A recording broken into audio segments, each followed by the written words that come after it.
My fellow Ambazonians, shake day,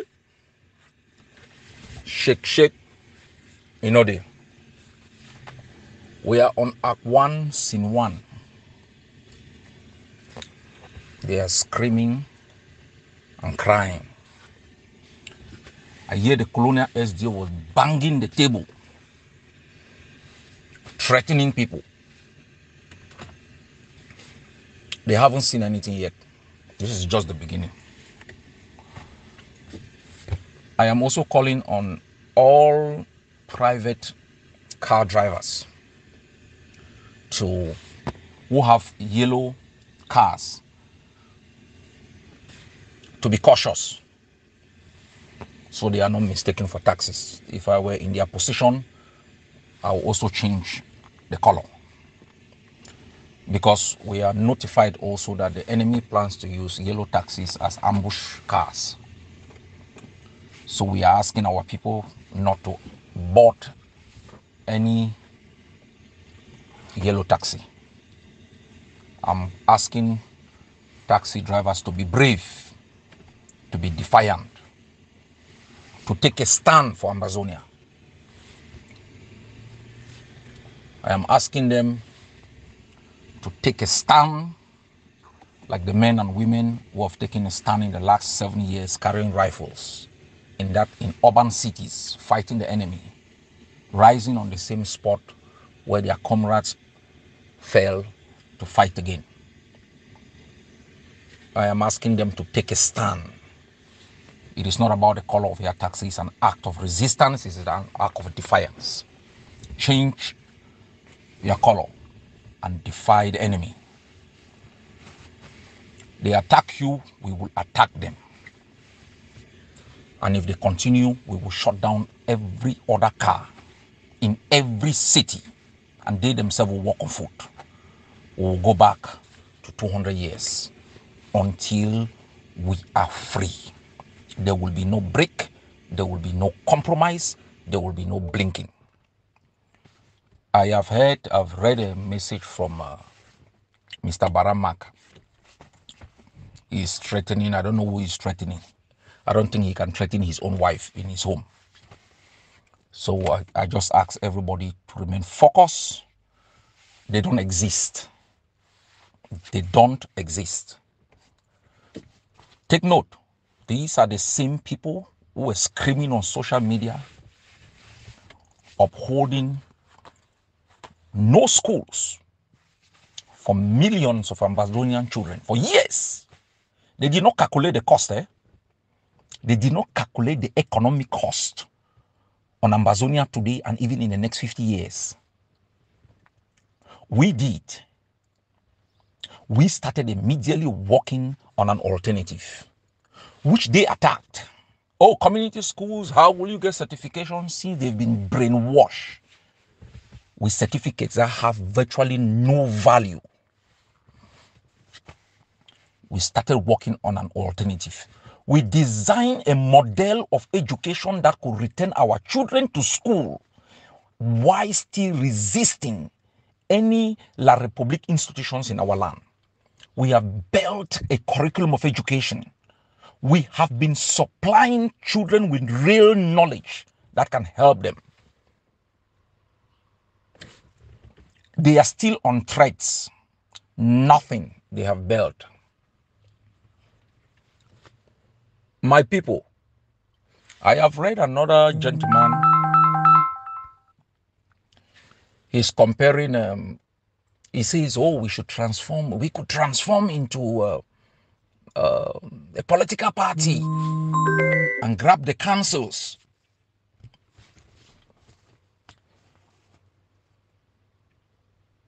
He also argued, Sinn Féin has been able to win political power, but he could not using violence. When people compare kangaroos and rat moles, they have a mental problem.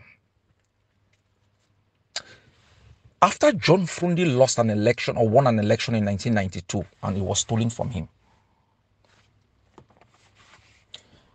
the SDF thought they will be able to grab councils and stifle Biya from getting funds and force political change.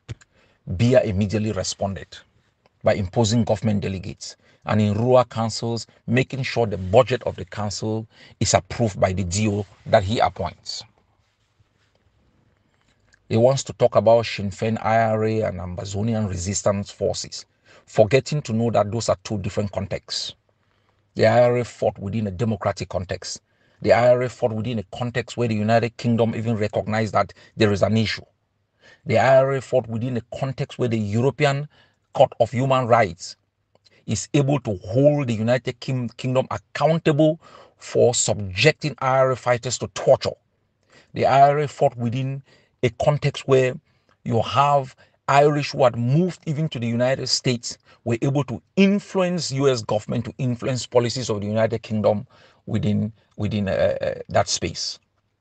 He wants to come and compare the most tyrannical butcher that has not relinquished authority even on a curriculum of education, even on how we elect mayors, even on what language we speak in courts, even on the curriculum of education of our children.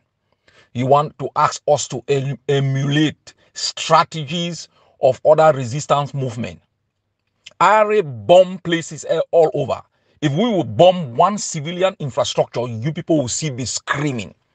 You cherry pick in comparative analysis, yet you don't even factor in context. You want to cry about taxes as though you care for our people. No.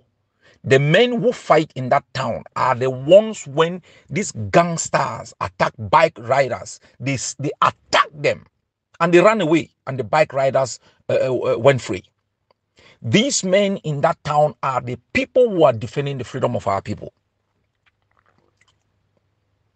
Not some of you angry, frustrated, powerless individuals who think you can influence Ambazonian policy because you have a free WhatsApp. Until you threatening to attack people in different places. For 30-something years, a regime with a budget has not. Fellow Ambazonians, for the past 5 years, the Norwegian Refugee Council has declared the conflict as neglected because we have been so naive from 1961 till today.